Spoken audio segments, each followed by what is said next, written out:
What's going on, guys? It's Nick here, back in the video. Only one more week until the fantasy playoffs. I know a bunch of you are in must-win situations, so we're going to be going over every single game today. I'll try my best to make the rankings as accurate as possible this week, so you have the best chance of getting into the playoffs. Tonight's game, Cowboys at Lions, massive 54.5 point total. You will not see very many games on a season higher than 54.5 points. Lions 3-point home favorites.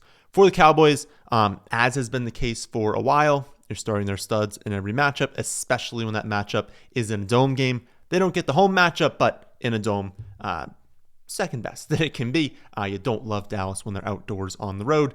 Dak, Lamb, Pickens, all must starts. Javonte, probably a must start for all of you, but strong play as a high end running back 2. And then Ferguson, strong play as a low end tight end 1. Detroit does have a solid defense, but Dallas, they've been really clicking on offense. This game has all the makings of a shootout. Whenever you see a total over 50, and especially when it's 54.5, there's a possibility that both sides can score into 30s. That happens, you're going to want everyone. Odds are one of those guys will fail. Ferguson is probably the most likely to fail. So if there was one player you're considering benching, he'd be the one. But everyone just mentioned on this team is a good play.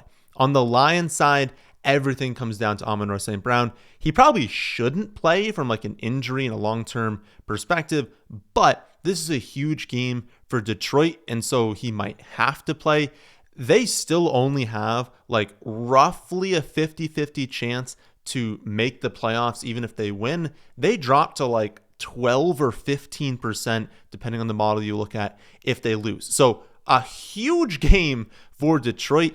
So we'll see. It might be a situation where he's not good to go, but he has to be because their season is on the line. My gut says they probably will rush him back, which unfortunately does also mean that like you probably have to play him. It's Amon-Ra St. Brown. If he's out there on the football field, you probably have to start him in your lineup, but you don't know if he's a decoy and you don't know if he's going to suffer a setback like 30 seconds into the game. Both of those risks are super high if you see him out there, but he's Amon-Ra St. Brown, and so you probably have to play him. So it's a really tough situation. It almost creates a spot where you're like, gosh, if I don't really need 30 points from him, like I hope that I could just bench him. But if he's out there, you got to play him. But if you have Amon-Ra, you almost hope that they sit him, let him rest for 2 weeks, and you get him in the fantasy playoffs. Because if he goes out there tonight, there's a chance you don't have him in the fantasy playoffs. So we'll see what happens there. If he's out, J-Mo's a smash play. No way you're benching him. And then Isaac Tesla would be a decent like desperation play. Like he's not a wide receiver 2. I'm not sure he'd even be a wide receiver 3. But maybe like you could play him in the second flex spot, in a 3 wide receiver league in the flex spot, or as a desperation wide receiver 3. He wouldn't be a bad play. I'm hoping that I can play him in my Dynasty League. I've got some guys out, some guys on bye. We also have, I think it's 3 wide receivers and 2 flex spots. It might be 2 wide receivers and 3 flex spots. But I'm trying to start 5 wide receivers this week. He is my 5th, but I really want to play him, so we'll see what happens there. He's a good player, great red zone upside, good prospect, right? Like obviously he's not a player that's really broken out yet, but the point would be I would trust him as like a top 40 wide receiver if you did not have Amon-Ra. Wouldn't play any of the other wide receivers on this team. Aside from wide receiver, Gibbs, obviously an auto start every week. Goff, strong start either way, but he would obviously be a better play if Amon-Ra were out there. Overall, this is a really good game environment. And no matter what the final status of Amon-Ra is, this is a game where if it is close between someone in this game and someone else in your starting lineup, you probably want to play the player in this game. The upside is immense. We could have 4 touchdowns by both teams. We could have multiple big plays by both teams. You want to just play guys in this game.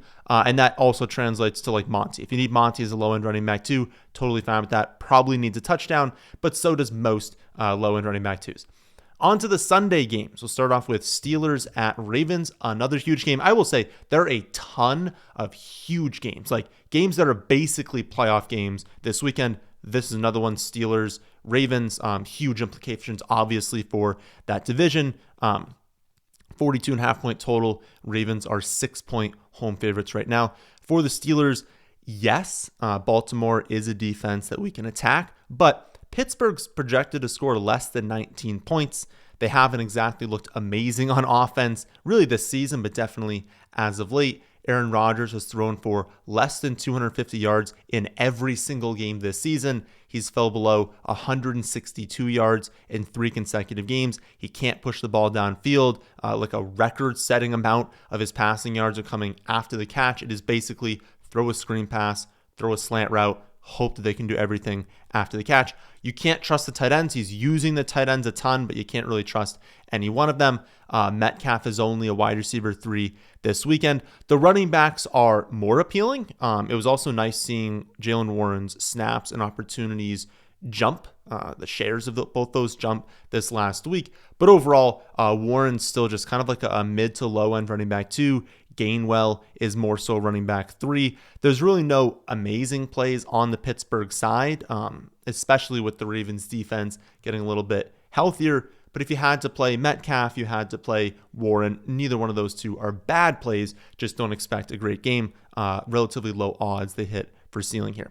For the Ravens side, Pittsburgh, more attackable through the air than on the ground. But Lamar's been just brutal in recent weeks. To be fair, though, like he was brutal the 2 games going into last week. He himself wasn't bad last week. Like he was much closer to a huge game than the box score is going to show. You look at the box score and you're like, wow, another pathetic performing from Lamar. Not really. I mean, Isaiah likely fumbles the ball into the end zone on what should have been a long touchdown.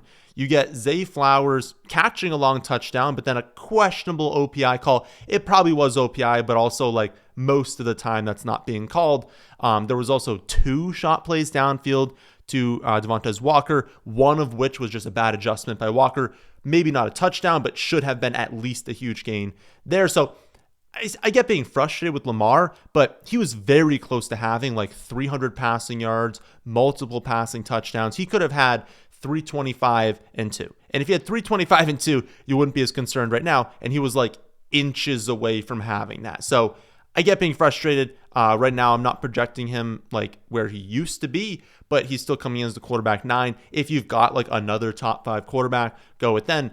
For the most part, you're still starting Lamar Jackson if you have him. Quarterbacks that I would stream, like obviously start the studs over him, but like I would stream Stafford over him, Dak, probably Mariota if he gets the start, like if Daniels isn't back, Goff, probably Trevor Lawrence, and then Daniel Jones as well. Like those are probably the ones where I'd say, okay, you can play them over Lamar. If the quarterback you have is not a stud and is not on that list, I would just play Lamar Jackson. And if you wanted to play Lamar over, I would say everyone besides like Stafford and Zach, you're definitely playing those 2 over him. If you want to play Lamar over everyone else I just mentioned, that is also fine. It's Lamar Jackson. He's a 35-point ceiling. Other than that, though, like obviously start Derrick Henry. Zay Flowers is a low-end wide receiver 2, like he is pretty much every week. Mark Andrews, high-end tight end 2, got the nice contract this last week that he probably shouldn't have gotten, but Mark Andrews, high-end tight end 2, likely more of like a mid-range tight end 2. The tight ends had the dream matchup last week. That's why you saw a really nice spike in performance, especially from Likely, but you saw the total volume of Baltimore tight ends was great because the matchup was great.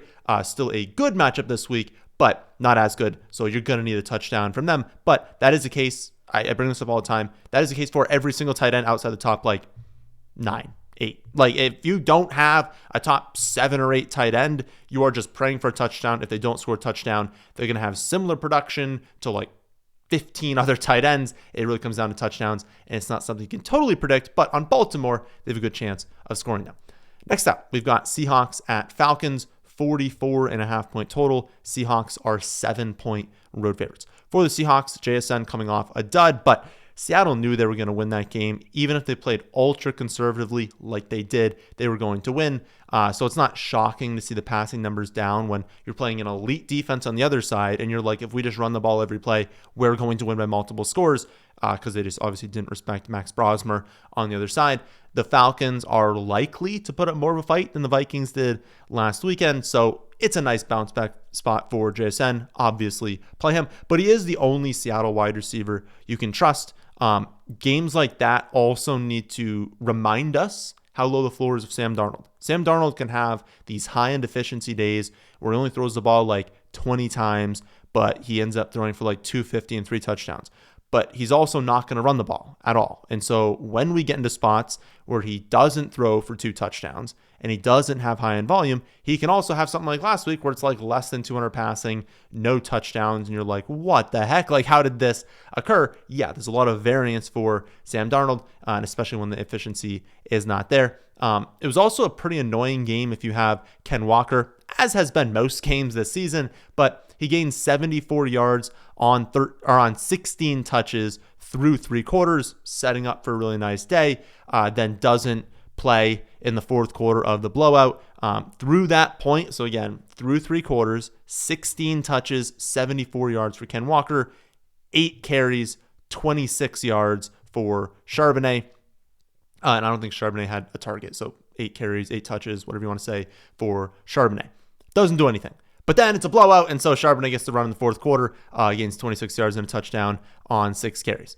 Also, because of how conservative Seattle was able to play and because of how bad the Vikings were, the total plays in that game were wild. 46 total plays for Seattle, 35 for the Vikings. The lowest volume team in the NFL is the Steelers at 55.5 plays per game. So we're seeing 46 plays for Seattle, 36 or 35 for the Vikings. There was just no play volume. I wouldn't look at that game last week and like try and draw anything from it from like a total volume perspective. There were no plays. You kind of have to throw that game out. That'll be one of, if not the lowest volume game in the league this season.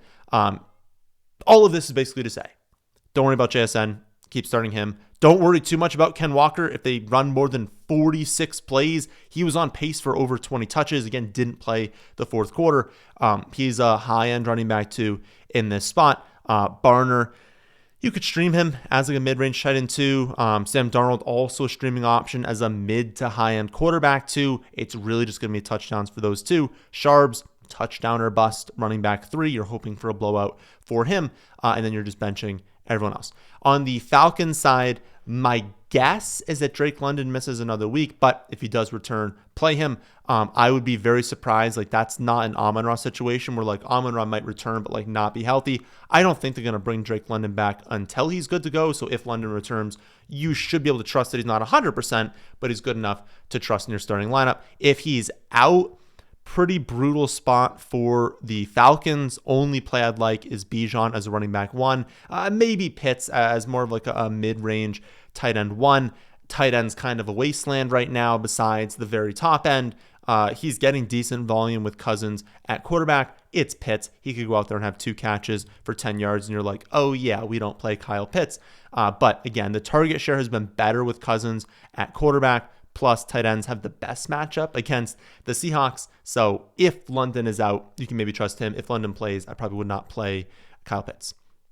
Next up, we've got Titans at Browns, a pathetically low 33.5 point total. The Browns are 4-point home favorites right now. For the Titans, you're expected to score 14.5 points on average this week. That's horrible, right? Like, you're hoping they score a touchdown. There's definitely a chance they kick like 3 field goals and do nothing here. I have them projected for 0.5 rushing touchdowns, 0.8 passing touchdowns. Like, you don't need to start any of these guys. Maybe Pollard, you could throw him in there as a desperation play at running back too, but he's certainly not a good play. Don't need to start Titans players this weekend. Then for the Browns, I don't think Dylan Sampson's going to play this week, but I mean, if he does, you're not playing him. But basically, if he's out, Judkins becomes a very strong play at running back 2 in one of the very few games they'll be favored for. He's in line for a ton of touches. Like, if you don't have Dylan Sampson out there, you're probably projecting Judkins for like 20 to 23. I don't want to say projected for like 23 rush attempts, but like you're projecting 20 to 23 touches overall. And anyone getting that sort of expected volume with all the goal line work, I mean, they put him out there in Wildcat in the goal line. You just kind of have to play that at running back 2. He's definitely the best play on the team. I'm playing Harold Fannin this week because I have him and Gadsden, and Gadsden's volume is just really fallen off. So I'm going to go back to playing Fannin, so I'm sure Gadsden will have the good play or the good game this weekend. You don't want to chase the touchdown too much. Like, obviously, without the touchdown, Harold Fannin didn't really do anything last week, but playing over 90% of the snaps, he's getting in that general, like, I mean, he has 5 targets in 7 straight games. So he's getting in that general, like 5 to 7 targets every week. They will use him in the red zone. They will scheme him some usage. Still just a low end tight end 1. as always, you need a touchdown. But I think he's a pretty decent play, someone they want to get involved as the season goes on, but don't play anyone else on the Browns. Next up, we have Dolphins at Jets, 40.5 point total. Dolphins 3-point road favorites. For the Dolphins, same as usual, start Achane every week. Start Waddle as a pretty good play at wide receiver 2. This week, we can think about adding Waller to the mix. So we talked about last week just not being sure about the routes, right? First game back, they said they didn't want to overload him. He still ran a route on 69% of dropbacks, and they said they expect that number to rise in his second game back, put a little bit more on the plate. And that's also the thing. It's like there's a difference between how much schemed usage someone is getting, how big a part of the game plan they are, and just the routes run. Last week, they didn't want to overload him. So they let him run 69% of the routes, but they didn't necessarily scheme a lot of stuff to him. This week, even if he only goes up to like 75, 78% of routes run on dropbacks, if they scheme him more usage, he can get a way higher percentage of like the target share, even on a smaller increase or small increase in the total target. So I think he's a pretty good play. Jets are a perfectly neutral matchup for tight ends, so there's nothing about the matchup here as to why you're playing him. But I don't know. I feel like if I was an underdog this week and I was looking at Waller versus basically any other tight end that's not like inside the top 5, I'd rather just play Darren Waller because he's always live for 7 for 120 in a score. And most tight ends, even the top end, are not live for that this week. So if you got him, unless you were like a huge favorite and you're like, I don't want to risk it, I would just play him this weekend. Jets side, it's pretty much just Breece Hall. Like you can consider Adonai as like an upside play. We kind of talked about him last week where there's just a lot of variance. Like he's a great wide receiver in terms of running routes, getting open, creating separation. He just isn't good at catching the football. Last week, he managed to come down with those deep targets, and that's why he went over 100 yards. I think that was his first touchdown of his career. The Dolphins are a negative matchup for wide receivers. I wouldn't just assume he's going to catch all of his targets this weekend. That was his first touchdown in 28 games. So, like, not a high touchdown score. Typically gets those downfield looks and doesn't catch them. So I don't want us to think that's going to happen every week. Like, even if he has a 25, 30% target share, he could go out there and have one catch on 8 targets for 20 yards. But if you are a big-time underdog, he's pretty good as a desperation play at wide receiver 3, second flex spot, because he is live for, again, 100 and a score. Next up, we've got Saints at Bucs, 42.5 point total. Bucs, 8.5 point home favorites. For the Saints side, Olave coming off his second fewest receiving yards on the season. Non-coincidentally, in the same week that Vele sees increased usage, he goes 8 for 83 and a touchdown on only 8 targets. So kind of a perfect efficiency day for Vele. I think you're still starting Olave at wide receiver 2, but if Vele carves out a consistent role, we don't know if it's going to be this consistent long term, but if it is, like if he goes out there again this week and has another 8 targets, that's going to push down both the floor and the ceiling for Chris Olave. Still probably will always be at least a mid to low end wide receiver 2 this season, so I wouldn't panic too much, but you know, the days of having these like crazy high target shares could be over if Vela is going to see a consistent target share on his end. Kind of the same for Juwan Johnson. He's coming off 9 targets, but 39 scoreless yards on those 9 targets. Fine streaming option, but not a great one. 2 biggest decision points with people, I think, are going to be Vele and Neal. I think a lot of people added them off free agency, maybe need them as spot starts this week. Neal is like a low-end running back too. It was definitely encouraging to see Taysom Hill only get the 1 rush attempt. The big fear was anytime they got close, they'd use Taysom Hill, even like sporadically. If they were always going to give him like 5 to 7 rush attempts, you'd have no ceiling for Devin Neal because they're not going to run the ball 40 times in a game. But we see Taysom Hill get 1 rush attempt. We see Evan Hull get 5, and then Neal get 14. And Evan Hull is just not someone who's ever going to steal a lot of early down work. He's more someone that would see work in the receiving game, but that was still Devin Neal this weekend. So Neal, 17 touches in a game that, despite looking at the final score last week, was not close for most of the day. That gives us some sort of confidence, being like, okay, it was a blowout for like a lot of this game, and he still got to 17 touches. If this game can play out remotely close, then, you know, maybe we can see 17 and 20 touches again, and that's obviously going to make him running back 2. Unfortunately, the matchup is very bad. The Bucs are probably also going to win by a decent amount this weekend. So it's more so a spot where I'd expect 13, 14, 15 touches for Devin Neal. Maybe he can convert that into like 55 or 60 yards. He's probably got like a 40 to a 45% chance of scoring a touchdown. That does make him a low-end running back too, but it really depends on what you have if you're playing him. And then for Vele, currently my wide receiver 41, does have some upside from there because we kind of just don't know with the usage. If he's going to get 8 targets every week, he'll end up projecting as like probably the wide receiver 28 to 30 on a consistent week-to-week basis because the touchdown chances are still lower on the Saints, but we don't know. Right, we don't know if that's going to be consistent or if that was kind of a blip. It goes back to seeing a ton of targets for Chris Olave, and we're like, oh yeah, can't really trust Devon Vele. But they traded for him. They traded a lot for him. They want to see if they can use him the rest of the season. So I don't know if you needed to use him as a wide receiver 3, given how pass heavy the Saints are probably going to be, given that they want to utilize him more in the offense the rest of the season. I don't know. I don't think he's a bad play if you had to use him as your third wide receiver. And I would say better in full PPR than in half PPR. Then for the Bucs, Bucky looked great in his return. Didn't rip off any like huge gains. Didn't have like an amazing day, but he looked good. He's going to be like basically like a low end running back 1. I mean, it's going to depend on the matchup, but like this week he's a low end running back 1. Rest of the season, you're just playing him every week. I also know that Egbuka has been really rough as of late, but if Evans remains out, then I still think he's like basically a high end wide receiver 2. Eventually he's going to hit for a big play. Like he's been really inefficient at wide receiver, but eventually, if you're getting the target share that he is, the volume it is, he's going to hit on one of these downfield looks. If Evans is able to return this week, which we probably won't know until Friday or Saturday, Egbuka is more of a low-end wide receiver 2. I don't know that Evans would have a full snap share, but he'd have a decent one. It wasn't his legs, so like the injury wasn't something where he needs to like ramp up the conditioning for a ton. He should play a decent amount in his return. It will make it a tough situation though, like for Evans, Godwin, Egbuka. When you get them all healthy, we just kind of haven't seen it that much this season, especially with Egbuka, more implemented in the game plan at this point. So it'll be tough to project everything there, especially because it'll be big play dependent. Evans is a guy that'll get shots downfield. So is Egbuka.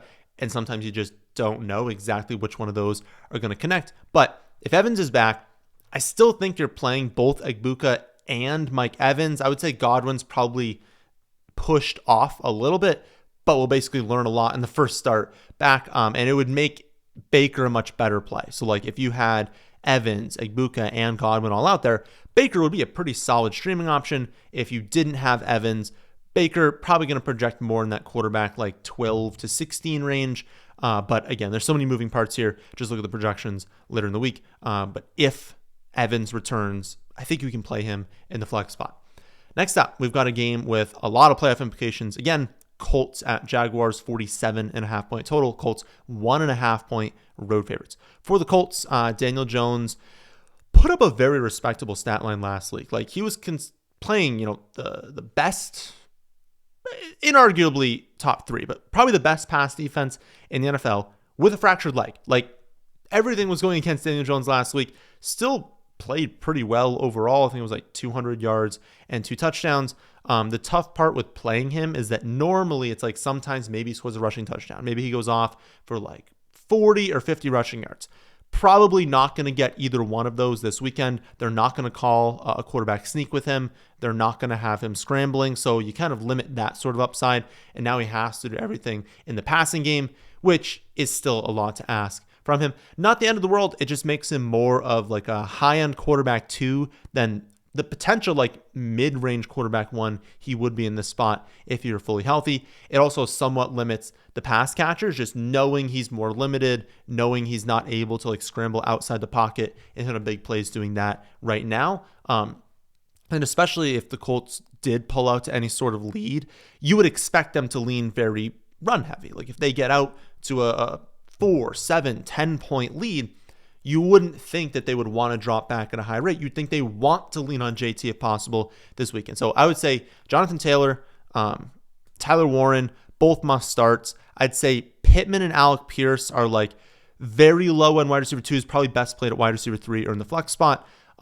Jaguars actually do have a pretty solid defense this season, and combine that with the injury for Daniel Jones, I would say, yeah, again, better played in the flex spot for those two. And I would say that JT and Warren are pretty clearly the best plays. I think you can still play Daniel Jones this weekend. I ended up not going with him last weekend. I added Marcus Mariota. I don't know what I'm going to do just yet. I don't know if I'm going to go with Daniel Jones or Marcus Mariota. Right now, I'm probably going with Mariota, but I reserve the right to change my mind. Then for the Jaguars side, strong matchup for the passing attack. The fact that they are getting a little bit healthier at wide receiver, although maybe not now. Parker Washington might not play, but a little bit healthier with Brian Thomas Jr. and then ramping up Jacoby Myers a little bit more. Those are the two best wide receivers on this team, and so it helps, right? The passing attack if you have Myers more ramped up and Brian Thomas Jr. a little bit more healthy. Hesitant using Brian Thomas Jr. just because of how he's been playing, but I do think the usage will ramp up. They've talked about how they want to get him more and more involved in the game plan as he gets healthier. I still think Myers is probably the best play between those two, and I think you're probably playing Myers as a low-end wide receiver too. He's been a great wide receiver throughout his career. No different joining this team. They're clearly using him a lot. He's got a good connection with Trevor Lawrence. It's a great game environment for these guys. I think you're just playing Myers this weekend. I think you're also playing Strange as a low-end tight end one. He's been very productive when he doesn't leave a game with an injury this season. And then again, it's not going to feel good playing Brian Thomas Jr. He's more of like a cross your fingers, throw him into the flex spot, throw him into wide receiver 3, hope he hits for a big play. But I do feel okay about him this weekend, especially if we don't have Parker Washington. This weekend at running back, Etienne, kind of a low-end running back 2, Tootin more of a low-end 3. Tough spot because they kind of give Tootin some of these red zone looks, which limits the upside for Etienne. But then when Etienne's ripping off these big plays, Tootin doesn't get that much overall volume, and so that limits the upside for Tootin. And so it's been tough, but I would say if you've been using Etienne, just keep doing so. And I don't think most of you have been relying on Tootin right now. They do get the toughest matchup among the team, but I think Etienne gets enough volume where you can play him at running back 2. He should be getting like 13 to like 16 touches this weekend. Anyone getting that sort of workload can be played at running back 2. But yeah, I would say that the best plays on the Jaguars side are Trevor Lawrence, a streaming option, really good streaming option this weekend. Then I would say it's Myers and Strange with the upside shot of Brian Thomas Jr. Also a spot where like this game matters a lot. Right. And both of these offenses, like the defenses are good, but both these offenses are also good. And so in a game that matters this much, if one side pulls out to like a 17-7 lead, gets to 24 in the next possession, like really starts to take off, you'll see the other side play faster, play aggressive, and probably be relatively productive. So it's a spot where we could see both teams push into the upper 20s. And if that happens, you're going to want to play them. So another spot where I would say if it's really close, play someone in this game. Next up, we've got Bengals at Bills, 52.5 point total. Bills 5.5 point home favorites. For the Bengals side, I'm pretty sure T. Higgins is going to play, but it really just depends on concussion protocol. Again, I think he's going to play, but I have no idea. If he does play him. I don't think he's going to project as like a top 15 wide receiver, but I would have a hard time benching him. The one thing I want to look at here is the weather, and recording this and uploading this on Thursday. It's too far out. Like we know it's probably going to be cold. It's probably going to have some snow. How cold, how much snow, and how much wind, variable right now. We don't know. So definitely check it on Saturday, on Sunday morning. The projections on the website and the app will take that into account. That is the one situation where it's like, if it looks like it's going to be pretty cold, decent wind with snow, that's when you can say, okay, maybe I'm going to back off T. Higgins if I have a couple other options that are pretty good. If the weather doesn't look too bad, then I want to be playing T. Higgins because, we know where the ball is going. Like Burrow's back. We've got Chase, Higgins, Brown. Like that's where the volume is going this weekend. And so if the weather's not terrible, I want to be playing all of them. If the weather is bad, still play Jamar Chase. Probably still play Joe Burrow, although again, check the projections.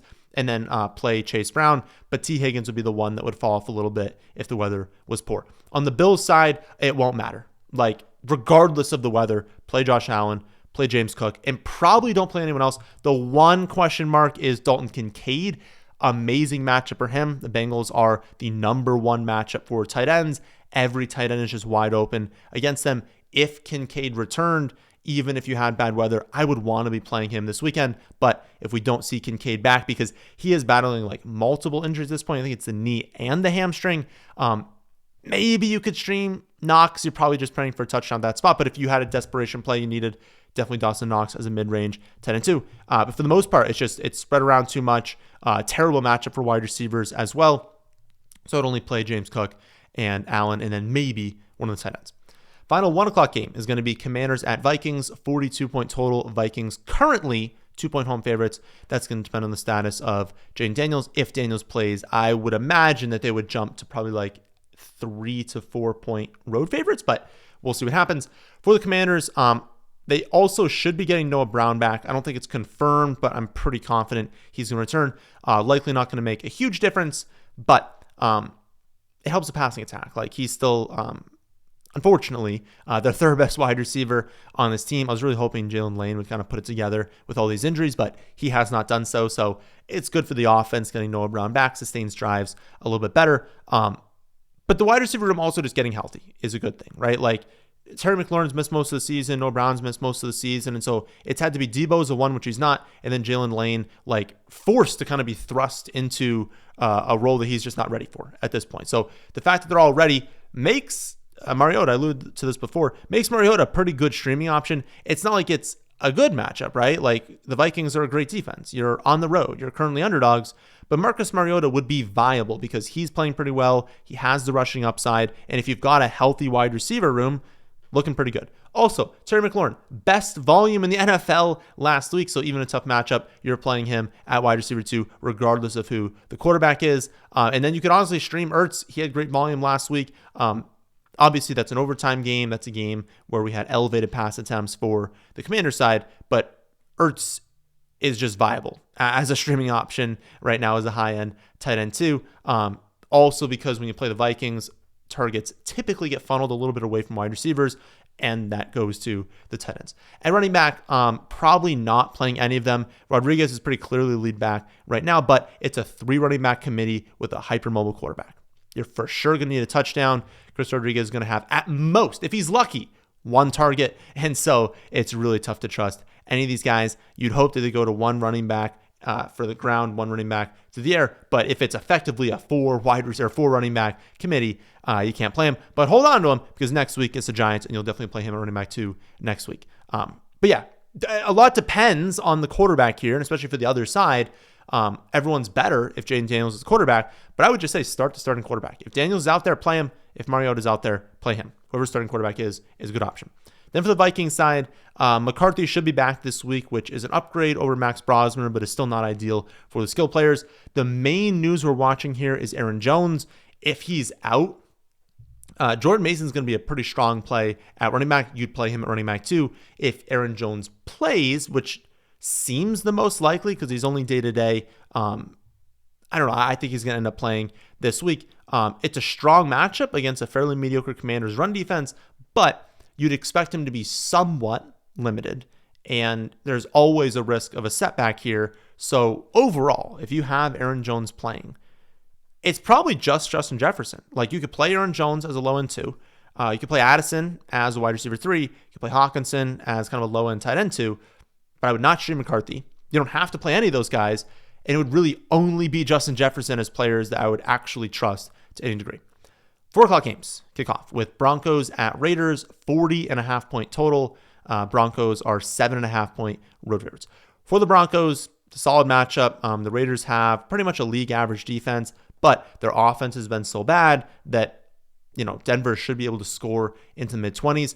I'm not expecting heavy volume here, so that's the one drawback is even if they score 3 or 4 touchdowns, which is pretty good for an offense, especially if you can hit for 4, if the passing volume overall is lower, you need one of your guys to be the one that scores the touchdown. And then if you're scoring that much and the Raiders aren't, you can maybe get a run-heavy second half, which would, again, be bad for the pass catchers. But good touchdown opportunities here. I would say the best plays in this team are RJ Harvey and Bo Nix because it's going to be spread out a lot for the pass catchers. And if we're getting potentially 4 touchdowns on Denver, like the odds are he's going to score 2 or 3 of them, and that would be good for any quarterback, no matter what the passing volume is. And also, if they only throw for like 200 yards, well, he gets all of them, right? So for the pass catch, it's going to be tough because, like, well, I don't know. Is it going to be Pat Bryant scoring a touchdown? Is it going to be Sutton? Is it going to be Ingram? Is it going to be Troy Franklin? Like, who's it going to be scoring these touchdowns? And if the volume's not there, all of them are a little bit dicey plays. So I would say more so Sutton, Franklin, more so like wide receiver 3s, Ingram, low end tight end 2, Pat Bryant, desperation play is like a low end wide receiver 4. But any of them could be good. The variance is still high here because they can score touchdowns. But again, strongest plays are Bo Nix. He's a pretty solid play at quarterback. And then Harvey, pretty good touchdown expectation. Going to probably have 14 to 15 touches. If the game gets really out of hand, we could see that elevate from there. So those two are the better plays. Then the Raiders side, brutal matchup, but at least they're at home. It would be worse if they were on the road in Denver. Genty and Bowers are the only two you can consider. And Genty's really just a high-end running back too, while Bowers is obviously an auto start every week. There's really just nothing these guys can do. Like, it doesn't matter how good Genty is, how good Bowers is. If the offensive line is allowing contact before they enter the line of scrimmage, if the offensive line can only block for 1 second before there's pressure, there's really just not much that Genty and Bowers can do. I'm excited for this offense in the future if they can shore up the quarterback and just figure out the offensive line, invest heavily in those two positions. Until that happens, they're great players. They can't be on your bench. You have to play these two, but understand that if the line is this bad, the upside is still there. It's just the chances of hitting the ceiling are lower than it should be for both of them. The floor is lower as well. Next up, we've got Raiders at Cardinals, 48.5 point total. Or Rams at Cardinals. Rams 8-point road favorites. For the Rams side, technically it's a bad spot for wide receivers, but who cares? Adams and Puka hit every target. Adams is all that Stafford looks at in the red zone, so it does not matter what the matchup is. You have to play both every week. And the same thing for Stafford. Technically, it's a bad spot for the Rams when like wide receivers have the worst matchup, but it doesn't matter. This dude's playing at an MVP level. You have to play him every week. Only other play really is Kyren. He had the injury scare last week, but ends up being fine from that. And then he is ceding some work to Blake Corum, like in an effort. They came out and said they want to keep him healthy for playoffs. I still feel like in the playoffs, there's still going to be some level of split, but he's not going to be featured. They do want to keep him healthy for the playoffs. Basically, you just still have to play Kyren. Like, I don't think any of your teams are so good that like you have 3 running backs that are all better than Kyren. So play Puka, play Adams, play Stafford, play Kyren, and then Corum. Desperation play, like if you think they just blow out the Cardinals, I don't think that's going to happen. If you think they blow them out, maybe you could play Corum as like a low-end running back 3, but you're probably not playing Corum. Then for the Cardinals side, a lot comes down to Marv. If he plays, and it seems like there won't be any limitations, he is kind of a high-end wide receiver 3. I don't think he pushes the wide receiver 2 status, but the matchup dictates that they'll probably be a little bit pass heavy. And they're actually the most highest pass rate over expectation of any team in the league. So on average, they're pass heavy. If they're trailing, they're going to be very pass heavy. And so if we expect no limitations on Marv, he'll be a solid play. I just still don't think it'd be wide receiver 2 status just because of the risk of an in-game setback. And then you'd have, Michael Wilson as more of like a mid-range wide receiver 3, mid-range to low-end wide receiver 3, honestly. It was questionable what was going to happen when Marv returned last week, and you got Marv as the one.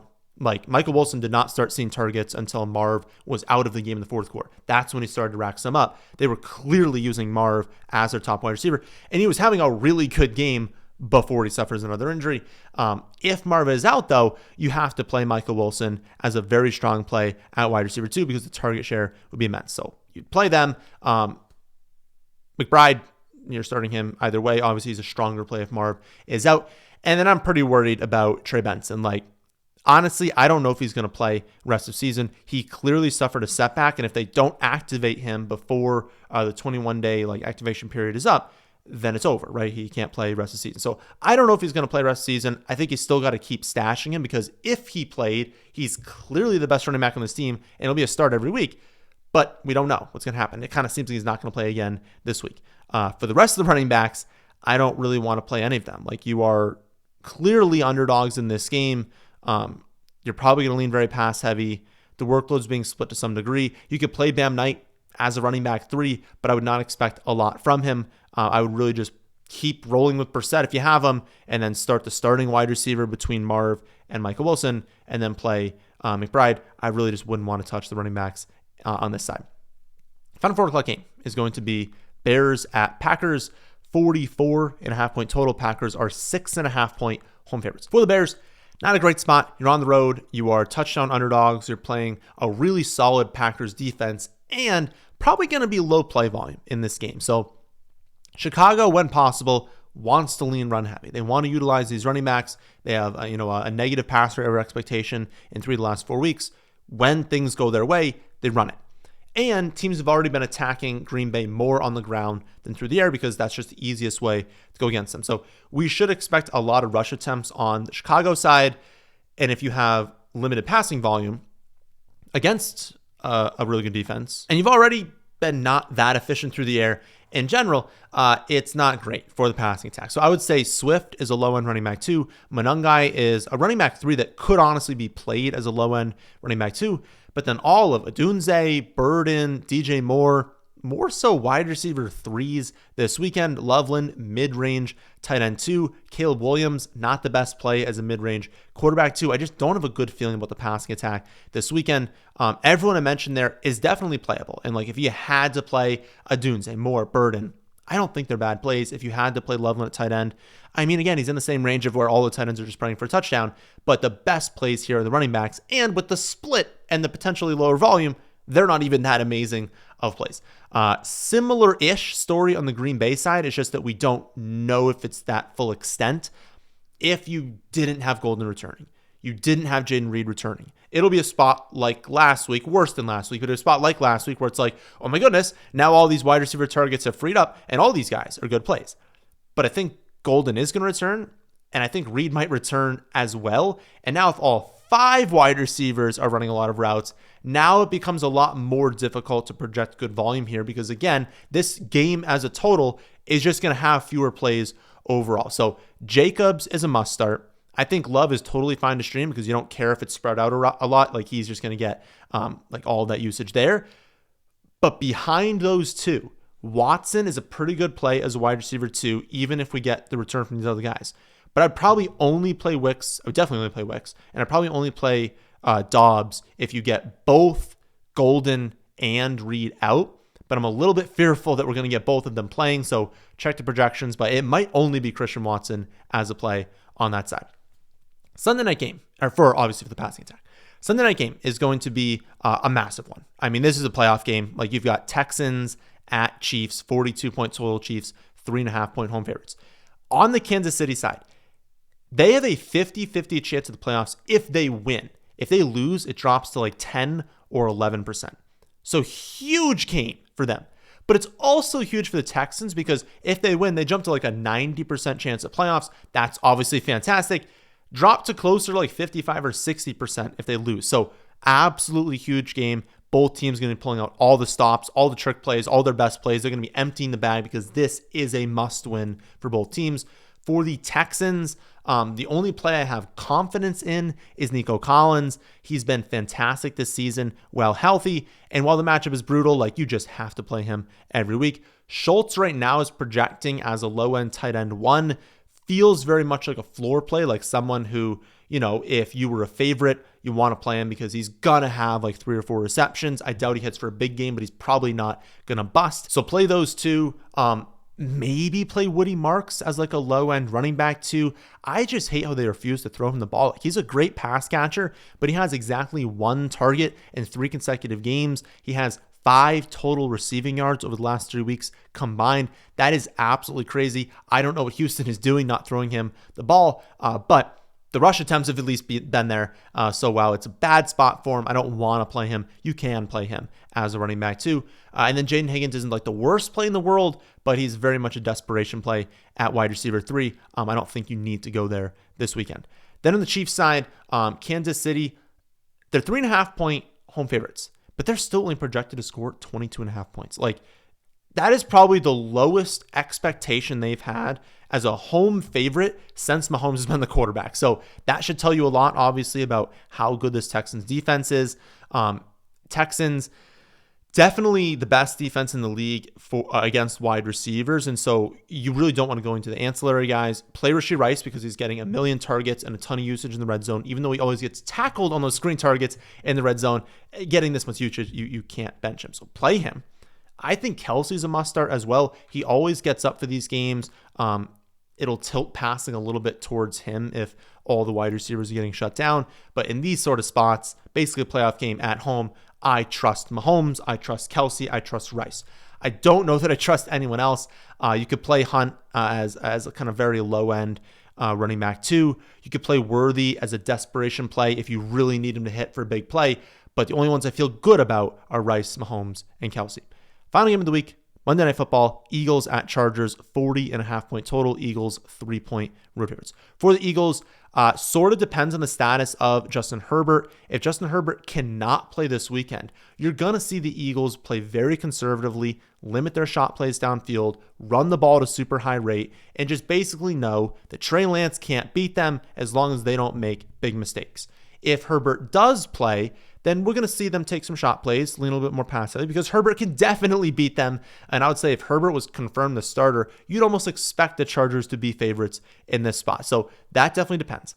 Regardless, I think you got to play Hurts, you got to play Saquon, you got to play A.J. Brown. I think those three have to be in starting lineups. A little bit more variable with Devonta Smith, but I think most people are probably playing him up and down performance, but he's got that upside to hit for a big play. I think you just kind of have to play him. But I understand if you have 3 wide receivers that are better than Devonta Smith, because he's basically in that like 17, 18, 19 range for wide receiver this weekend. And then Dallas Goedert been very mediocre recently, only a high-end tight end too. But we know that we've seen it before from him. Like they'll feature him in the red zone at times. It hasn't happened recently, but you could easily have 4 for 40 and 2 touchdowns. And so unless you've got a pretty solid option, I'd probably just keep playing Dallas Goedert. Eagles are just easily the most frustrating offense in the NFL. And despite being a poor matchup, despite them playing poorly, we know exactly where the ball is going. So as long as they're like half decent on offense, a lot of these guys are going to have pretty good days. It's just, can they be half decent on offense? And you want Herbert healthy on the other side, or at least healthy enough to play. On the Chargers side, obviously, it depends on Justin Herbert. Everyone is a much better play if he plays. Everyone is a much worse play with Trey Lance. The running backs don't get hit maybe as hard, but the touchdown expectation would be lower. The total production would be lower. The game script would be worse. And so it does impact them. It's just that, like, if you got Trey Lance starting, I don't think you can start any of these wide receivers. So it impacts the wide receivers a ton. It impacts the running backs a decent amount. I also don't know the split. So I'm hoping we get word on Friday, on Saturday, even Sunday morning about like what the expectation is for Hampton versus Vidal, because I think Hampton's going to play. I'm right now projecting it to be 50-50. I think they want to be careful with Ryan Hampton, and Vidal has played well enough in his absence to where I would imagine they just split it down the middle 50-50, and then whoever's on the field in the red zone gets the rush attempt. Basically makes them both high-end running back 3s, both viable to play at your running back 2 spot. Going to come down to who scores, and I don't know who that's going to be, but also, again, who the quarterback is. If Lance is out there, they're not going to score as much. The game script's going to be bad, and so both of them are not going to be that good of plays. But if Herbert can gut it out, if he can play, I think you could play both of them at running back 2. Just don't expect an amazing day because they're not going to catch passes. And if they're splitting the early down work, you could easily see both of them have 10 rush attempts, 1 reception. And you're like, why'd I play that? You played it because one of them could bust off a long play. One of them is probably going to score a touchdown. You just don't really know who it is. So hopefully we get some sort of word about what the split's going to be.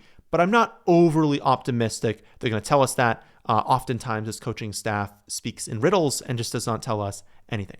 So that's how things are looking right now. Please check the updated rankings both on my website and on the app Saturday and especially Sunday morning, since there are a lot of moving parts this week, not only for injuries, but for weather spots as well. There's a few spots I didn't mention that have a potential for weather, but we're just too far out to really know right now. I'll be back tomorrow to go my favorite underdog plays this week. That'll do it for this one, and thank you all for watching.